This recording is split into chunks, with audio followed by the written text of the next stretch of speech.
నమస్కారం city news కి స్వాగతం ముందుగా ముఖ్యాంశాలు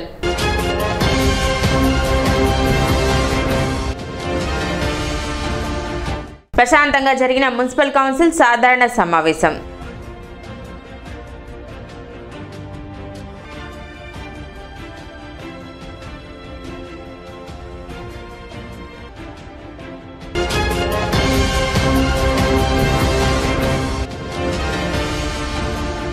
కూటమి ప్రభుత్వ ఏడాది పాలనపై జూలై 2వ తేదీ నుండి సుపరిపాలన తొలి అడుగు కార్యక్రమం ఎమ్మెల్సీ ఆలపాటి రాజేంద్ర ప్రసాద్ వెల్లడి.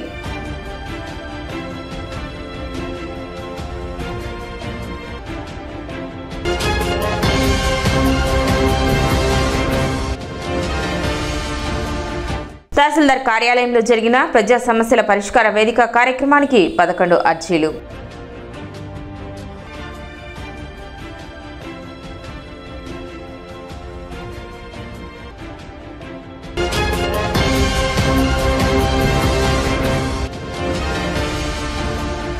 పోలీస్ సంస్కరణపై సుప్రీంకోర్టు జారీ చేసిన ఆదేశాలను అమలు చేయాలని కోరుతూ సబ్ కలెక్టర్ కార్యాలయంలో వినతి పత్రం అందజేసిన ఆర్ఆర్ నాగరాజు.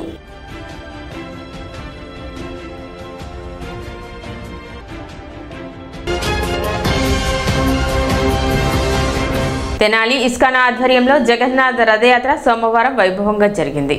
గత 3 రోజులుగా జరుగుతున్న జగన్నాథ రథయాత్ర ఉత్సవాలలో భాగంగా 3వ రోజు సోమవారం జగన్నాథ రథయాత్ర అత్యంత వైభవంగా నిర్వహించారు. స్థానిక శివాజీ చౌక్ నుండి ప్రారంభమైన జగన్నాథ రథయాత్ర హరే కృష్ణ నామస్మరణతో పట్టణ పురవీధుల్లో కొనసాగుతూ బోస్ రోడ్లోని వాసవి అమ్మవారి దేవస్థానం వద్ద ముగిసింది. వివిధ రకాల సాంస్కృతిక కార్యక్రమాలతో జగన్నాథ రథయాత్ర ఆద్యంతం కోలాహలంగా సాగింది. వివిధ ప్రాంతాల నుండి ఇస్కాన్ ప్రతినిధులు మరియు కృష్ణ భక్తులు పెద్ద సంఖ్యలో జగన్నాథ రథయాత్రలో పాల్గొన్నారు.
ఈరోజు శ్రీ జగన్నాథ స్వామి రథయాత్ర ఇస్కాన్ జగన్నాథ్ జయ జగన్నాథ్ జయ జగన్నాథ్ హరే కృష్ణ హరే రామ రామ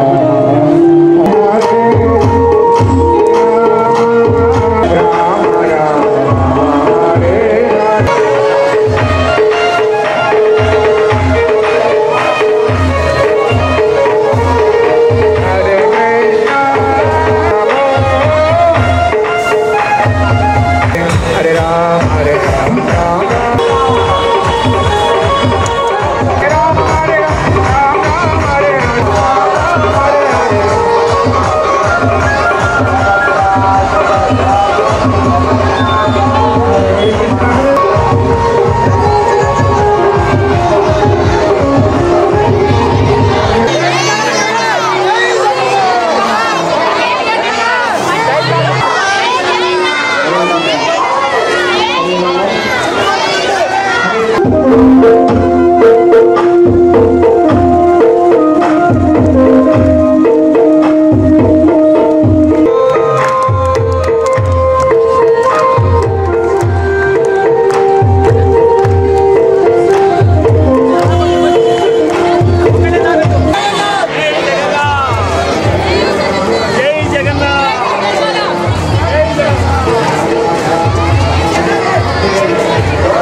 జగన్నాథ స్వామి రథయాత్ర ఇస్కాన్ తెనాలి తరఫున ఈరోజు మన తెనాలి నగరంలో మనం చాలా వైభవంగా చాలా ఘనంగా ఈరోజు మనం చేస్తున్నాము.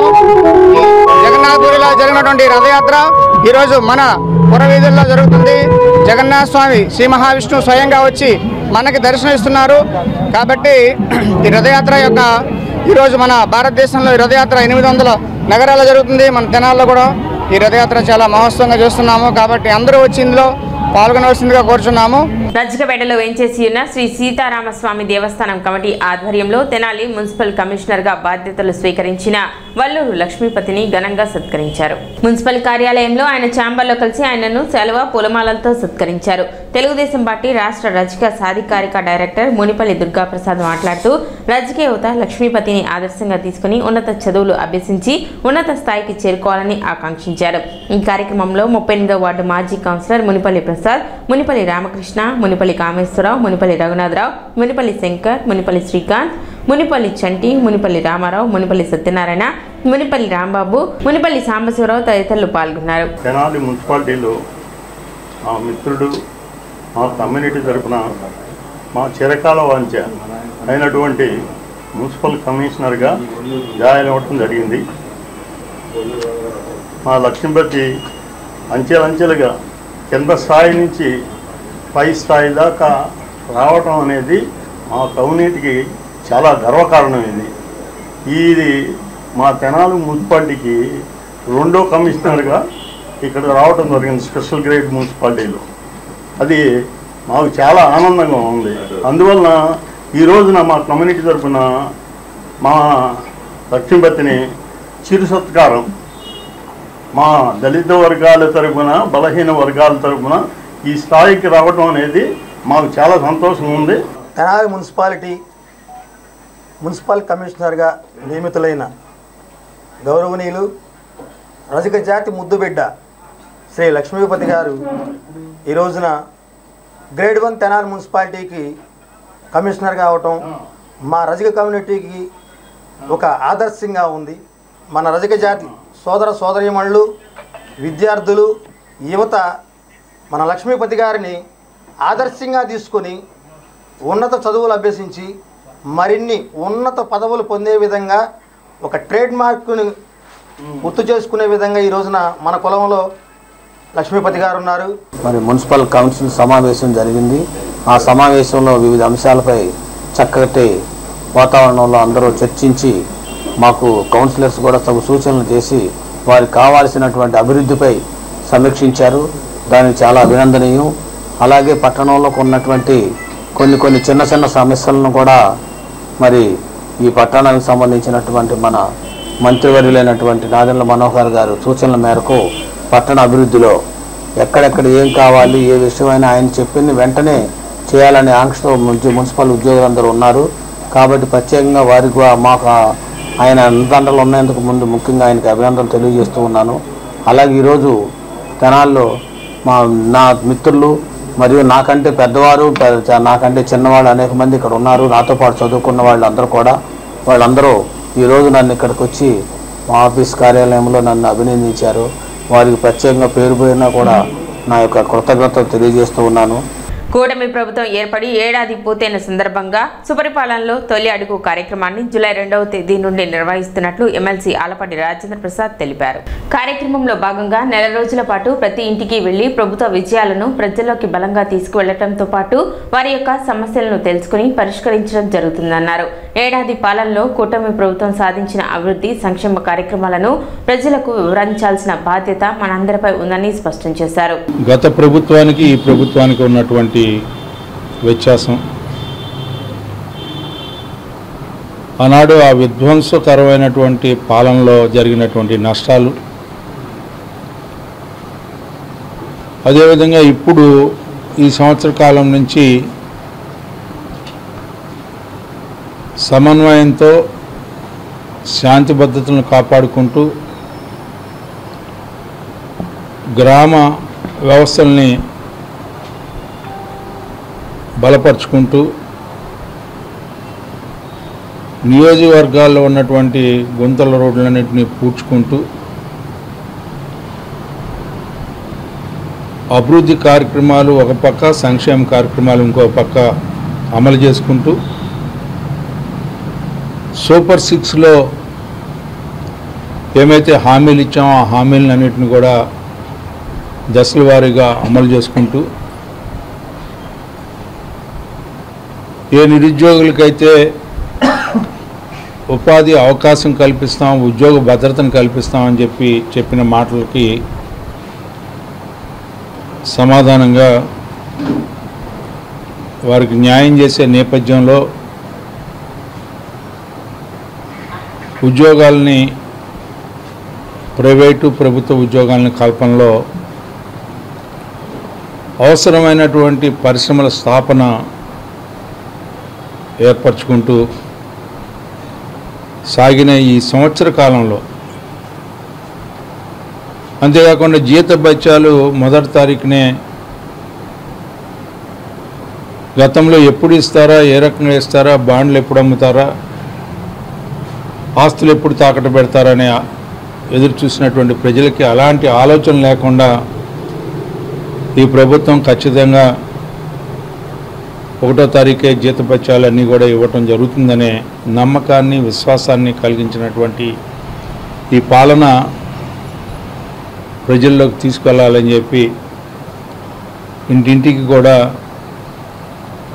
ఈ సంవత్సర కాలంలో ఏ రకమైనటువంటి అభివృద్ధి, సంక్షేమాన్ని, సామాజిక న్యాయాన్ని ఏ రకంగా అమలు చేస్తున్నామని చెప్పి తొలి అడుగుగా ఎన్నికల తర్వాత మొట్టమొదటిసారిగా ప్రతి ఇంటిని కూడా పలకరించి, అంతేకాకుండా ఆ ఇంట్లో ఇప్పటికీ అమలైనవి ఏమిటి, అమలు కాని ఏమిటి, ఎందుకు అమలు కావట్లేదు, వాటిలన్నింటినీ కూడా అమలు చేసే నేపథ్యంలో మొట్టమొదటిసారిగా ప్రజల యొక్క యోగక్షేమాలని కనుక్కోవటమే కాకుండా దానికి ఏ రకంగా వారికి సహాయం చేయాలనే ఆలోచనతో పార్టీ పరంగా ఈ కార్యక్రమాన్ని మా అంతటికి మేము రూపొందించుకొని ఈ రోజున మాకిచ్చిన 164 సీట్ల గెలుపుకి కారణమైనటువంటి ప్రజల్ని పలకరిస్తూ వారి సమస్యల్ని పరిష్కరించాలనే ఈ కార్యక్రమం అని చెప్పి 2వ తారీఖు నుంచి ఈ కార్యక్రమం ప్రతి మండలంలో కూడా, పట్టణంలో కూడా ప్రారంభమవుతాయి. పట్టణ పడమర కాలువలో తీసిన షీల్డ్ను రోడ్డుపైకి వదిలేశారని, దానిని అక్కడి నుండి తొలగించాలని దీతెనాలి పట్టణ మరియు పరిసర ప్రాంత అభివృద్ధి సంఘం డిమాండ్ చేసింది. ఈ మేరకు సోమవారం జరిగిన ప్రజా సమస్యల పరిష్కార వేదిక కార్యక్రమంలో సబ్ కలెక్టర్ కార్యాలయంలో సంఘ సభ్యులు వినతి పత్రం అందజేశారు. తెనాలి విఎస్ఆర్ కాలేజీ నుండి వైకుంఠపురం రైల్వే గేట్ వరకు టన్నుల కొద్దీ షీల్డ్ను కట్ట మీద వేశారని, ఇది చాలా దుర్వాసనతో కూడి అక్కడ చాలా ఇబ్బందికరంగా ఉండి ప్రజలు అనారోగ్యం పాలు అవుతున్నారని, అంతేకాక వర్షం పడితే సీల్డ్ మరలా కాలువలో పడిపోయి కాలువ పూడిపోతుందని మరియు రోడ్డు మీదకు సీల్డ్ వచ్చేస్తుందని, దీని వలన రక్కపోకలకు చాలా ఇబ్బంది కలిగి రోడ్డు మీద ప్రయాణించేవారు ప్రమాదాలకు గురి అవ్వటమే కాక లక్షలాది రూపాయలు ప్రజాధనం వృధా అవుతుందని, ఇరిగేషన్ మరియు మున్సిపల్ అధికారులు దీనిని పట్టించుకోకుండా నిర్లక్ష్యం చేస్తున్నారని, దానిని తొలగించే విధంగా సంబంధిత అధికారులకు ఆదేశాలు జారీ చేయాలని విజ్ఞప్తి చేశారు. సంఘ అధ్యక్షులు దర్శి శివకోటేశ్వరరావు, అబ్దుల్ ఆరిఫ్ కొమ్మో, అబ్రహం లింకన్, సాతులూరి రాజేష్, కొల్లిపర్ బాబు తదితరులు పాల్గొన్నారు. తెనాలి 3 కాలువల దగ్గర పడమర వైపు కాలువలో స్టిల్ట్ తీశారు, టన్నుల కొద్దీ తీసి ఆ రోడ్డు మీద వేశారు. విఎస్ఆర్ కాలేజీ వంతెన దగ్గర నుంచి వైకుంఠపురం రైలు కట్ట దాకా కూడా తీసి అక్కడే వేశారు. అది వర్షం వస్తే మళ్ళీ లోపల పడిపోద్ది, ఆ లక్షలాది రూపాయలు కూడా వేస్ట్ అయిపోతాయి. కొంత ఏమో రోడ్డు మీదకి వచ్చి ఈ వర్షాలకి స్లిప్ అయిపోతున్నారు జనం, రాత్రిపూట కనపడక తుక్కంతా అక్కడికి వచ్చేస్తుంది. దాని మూలకన చాలామంది పడిపోతున్నారు. 15 రోజులైంది, ఇంతవరకు అది మున్సిపాలిటీ వాళ్ళు తీస్తారో ఇరిగేషన్ వాళ్ళు తీస్తారో ఎవరో తెలియదు, తీయలేదు. దాన్ని తీయించాల్సిందిగా ఆర్డీఓ గారికి ఈరోజు సబ్ కలెక్టర్ గారికి మెమరాండం ఇవ్వడం జరిగింది. సబ్ కలెక్టర్ ఆఫీస్కి వచ్చి ఒక కంప్లైంట్ ఇవ్వడం జరిగింది. ఇది ఏంటంటే ఇది తెనాలి 3 కాలువలు ఉంటే పడమర వైపు కాలువ ఎస్పెషల్లీ రైల్వే స్టేషన్ ఫ్లైఓవర్ నుంచి దిగేటప్పుడు పెట్రోల్ బంక్ నుంచి బాలాజీరావుపేట వరకు, అక్కడ నుంచి మళ్ళీ బ్యాక్ సైడ్ వైకుంఠపురం వరకు మొత్తం స్టిల్ట్ అంతా రోడ్డు మీద వేసి ఉన్నారు. ఇది ఎవరు చేశారో అంటే ఏ డిపార్ట్మెంట్ చేశారో తెలియదు. మరి మీ ఫోటోలు కనుక చూస్తే మీరు మొత్తం స్టిల్ట్ అంతా అక్కడే ఉంది రోడ్డు మీద. దీనివల్ల ఇక్కడ ఏంటంటే చెత్త మొత్తం ఇక్కడే పేరుకుపోతుంది, ప్లస్ చెత్త కూడా ఇక్కడే స్టార్ట్ చేశారు వేయటం కూడా. ప్రజలు కూడా ఇక్కడే తీసుకొచ్చి చెత్త వేస్తున్నారు. ఇప్పుడు వర్షాకాలం అండి, వర్షాకాలం వల్ల మామూలుగానే మనకి ఎన్నో ఇబ్బందులు ఎదుర్కొంటున్నాం మనం జనాల్లో. ఇప్పుడు ఈ కొత్త ఇబ్బంది ఏంటంటే ఈ రోడ్డు ఇదంతా చెత్త రోడ్డు మీదకి వచ్చేసిద్ది. దీనివల్ల ప్రజలకి అనారోగ్యాలు ఎక్కువ వచ్చే అవకాశం ఉంది. మేము కోరేది ఏంటంటే ఈ స్టిల్ట్ ఎవరైతే తీశారో వారు కన్సర్న్ డిపార్ట్మెంట్ వారు దీని మీద తగు చర్యలు తీసుకొని ఈ స్టిల్ట్ మొత్తం యాజ్ పాసిబుల్ మొత్తం క్లీన్ చేయొచ్చని చెప్పి మేము ఇక్కడ వినతిపత్రం అందజేయడం చేయడం జరిగిందండి. అసలే ఇరుకైనటువంటి రోడ్లు, ట్రాన్స్పోర్టేషన్ కష్టంగా ఉంది, ప్రమాదాలు జరిగేటువంటి దాన్ని ఈ మెటీరియల్ ఈ స్టిల్ట్ అంతా తీసుకొచ్చి రోడ్డు మీద పోయటం వలన రోడ్డు కంజెస్ట్ అయింది. రెండవది ఆ మురికి మడ్డి మశానంతో ఉండటం వలన అనారోగ్యం, అంటువ్యాధులు వ్యాపించడానికి అవకాశం ఉంది. మూడవది ప్రమాదాలు జరగడానికి అవకాశం ఉంది. ఉండ సమస్యను పరిష్కారం చేయకపోగా ప్రజలకు 3 రకాలైనటువంటి కొత్త సమస్యల్ని అధికారులు క్రియేట్ చేశారు. ఇది చాలా బాధ్యతారాహిత్యం. వెంటనే స్పందించి మీరు పని కాంట్రాక్ట్ ఇచ్చేటప్పుడే అన్ని ఆలోచించుకొని చేయండి. ఒకటి సిల్టు తీయటము, తీసిన దాన్ని వెంటనే ఏదో వెహికల్లో వేసుకోవటం, వెహికల్ తీసిపోయి బయట డంప్ చేయటం అట్లా ఉండాలి తప్పనిచ్చి మీరే పబ్లిక్ని ఇన్కన్వీనియన్స్ చేసి పబ్లిక్ హెల్త్ పాడు చేసి పబ్లిక్కి అనారోగ్యకరమైన అపాయకరమైన పరిస్థితి క్రియేట్ చేస్తే అన్సేఫ్ కండిషన్ మీరే తీసుకొచ్చి ఎట్లా కుదురుతుంది? చాలా సీరియస్ మ్యాటర్. అందుకని కన్సర్న్ అధికారుల కన్నా కూడా సబ్ డివిజనల్ మ్యాజిస్ట్రేట్ వారికి ఉండేటువంటి విచక్షణాధికారాలను ఉపయోగించి ఇమీడియట్గా ప్రజారోగ్యాన్ని కాపాడాలా, ప్రమాదాల నుంచి ప్రజలను కాపాడాలని చెప్పేసి మా సంఘం తరఫున డిమాండ్ చేస్తాం. ఇప్పుడు చిన్న విరామం.